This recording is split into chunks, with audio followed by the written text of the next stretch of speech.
Welcome to the deep dive. Today, we're getting into something really personal for a lot of people. Yeah, it's a tough one. We're looking at navigating the aftermath of infidelity.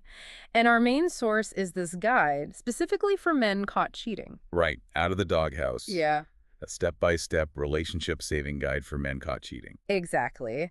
It's definitely an unusual angle, but wow, incredibly insightful about the steps needed to even try and fix things after such a betrayal. It's really not about judging here. It's about understanding the actual process of repair. Okay, let's get into it. Yeah, and what's really striking is how the author says right up front, look, this isn't about morality or culture or anything like that. Right. The mission is super specific. It's basically saying, okay, you cheated, you lied, you hurt the woman you love Yeah. deeply. So what are you actually going to do to save this relationship? No nonsense. Pretty much, Yeah. but still compassionate. You Yeah. know, it's a roadmap for a really, really difficult path. So the book jumps right into a huge issue, doesn't it? The lies, especially the ones men tell themselves. Oh, yeah. Straight away. It says those are the most dangerous lies, the internal ones, because they stop you seeing reality, stop you taking responsibility. Exactly. So what does it identify? What are these sort of common lies, these rationalizations guys use? Well, the book calls it denial, describes it like a house of cards, you know, Yeah. all built on self-deception. Okay. And the examples are things like every guy wants to sleep with other women, or maybe my job's so stressful I need porn to unwind, Right, the justifications. or it's only flirting, I'm not actually meeting anyone, that kind of thing. And these allow guys to keep cheating, sometimes for years, until bam, they get caught. Wow, years. Yeah. And it also talks about these man rules, these ideas guys internalize about being a man, especially around sex. Uh-huh. Like the idea that you're supposed to want, you know, as much sex as possible with as many hot and different women as possible, which obviously can be super problematic. Yeah, that sounds like a recipe for disaster in a committed relationship. So that house of cards metaphor, it suggests the first step isn't just admitting the affair, but tearing down those internal lies first. That's exactly it. You have to dismantle that self-deception.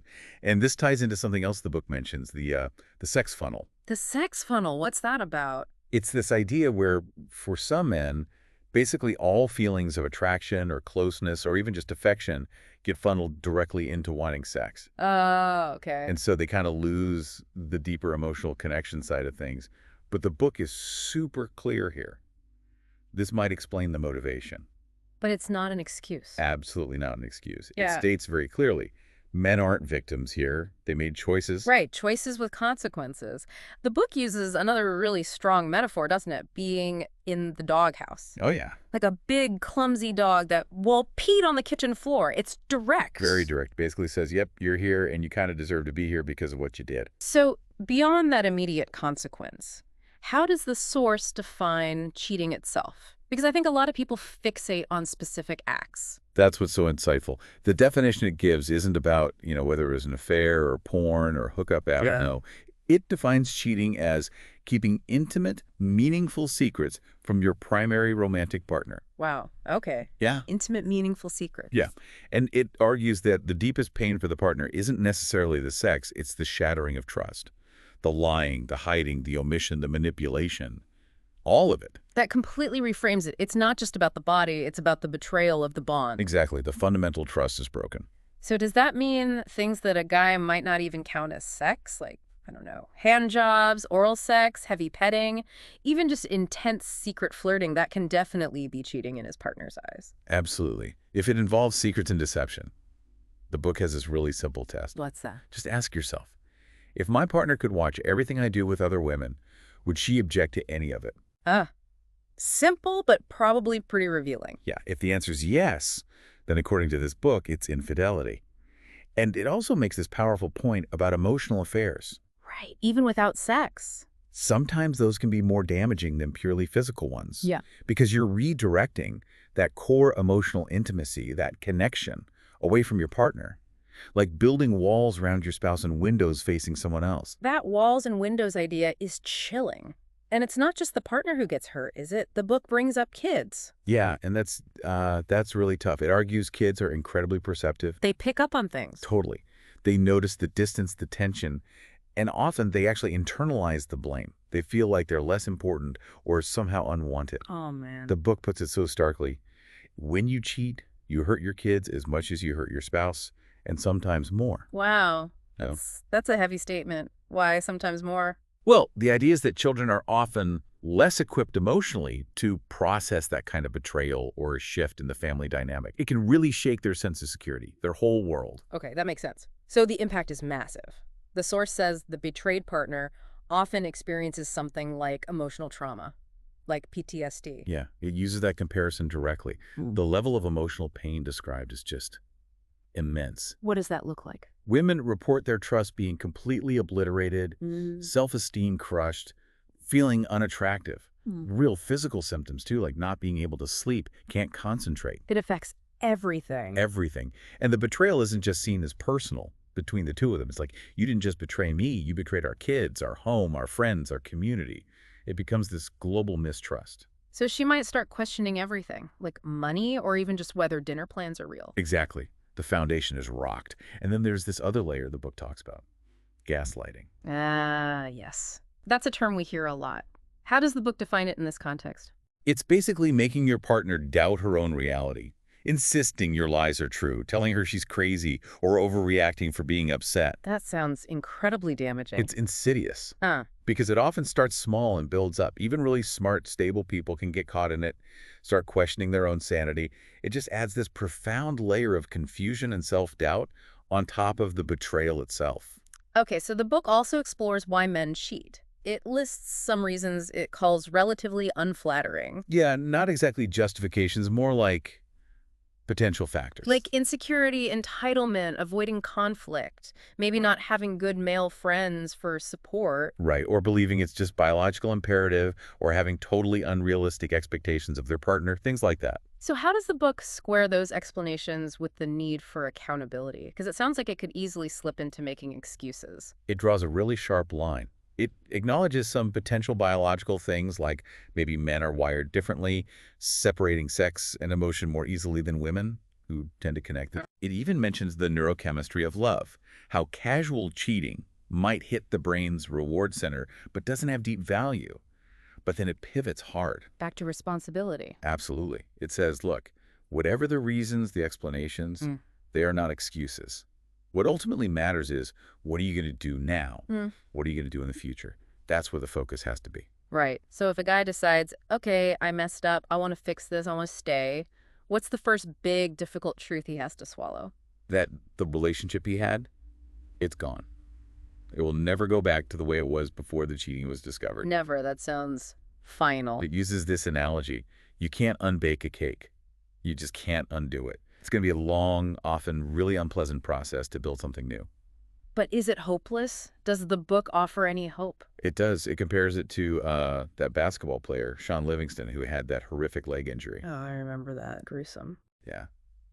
His recovery was incredibly hard, took years, but he came back. Different player, maybe, but arguably stronger in some ways, definitely more valuable in a new role. So the relationship can become something different, maybe even stronger, but it won't be the same. Exactly. The goal isn't getting back to the past. It's building a new future, a different kind of relationship. Okay. So before you can even start building that new thing, the book points out ways guys can make it even worse, right? Mistakes to avoid. Oh, yeah, definitely. Number one, obviously, is stop the cheating. Like, immediately and completely. It goes out saying hopefully. You'd think. But also, stop the lying. No more half-truths, no trickle-truthing. That just re-injures the partner over and over. What about telling the whole truth? Is there a wrong way to do that? Yes. The book warns against just jumping the gun and dumping everything out without professional help. It can be really overwhelming and traumatic for the partner. It needs guidance. Okay, that makes sense. What else? A huge one is blaming the partner for her anger or her reactions. The book is crystal clear. She did not make you cheat.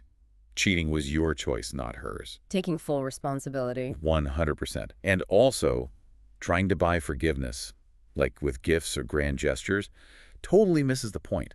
It doesn't rebuild trust. So if those are the don'ts, what's the core do? The main action for healing. The book calls it something. Rigorous honesty. Rigorous honesty. That sounds... Well, rigorous. It means being actively, voluntarily, immediately truthful, even about the small stuff. especially about the small stuff, initially. Like creating transparent windows, the book says. Exactly. Total transparency. There is a story about a guy named Sam who forgets to take out the trash. Okay. And then he lies about it. Just a small, stupid lie. But his partner finds out, and boom, any tiny bit of trust they were starting to rebuild, gone. Because if he lies about the trash. Well, what else is he lying about? Even small lies reinforce the pattern of deception. The book argues that secrets, even if they feel like they protect you, actually push intimacy away and, deep down, lead to self-loathing. That trash example really drives it home. It's about the pattern, the reliability of your word. So beyond just being honest, what other practical steps does the book suggest for rebuilding, for fostering something healthier? A big one is developing real empathy. Like truly trying to put yourself in your partner's shoes, asking her how she feels, and actually listening. Not just assuming you know. Right.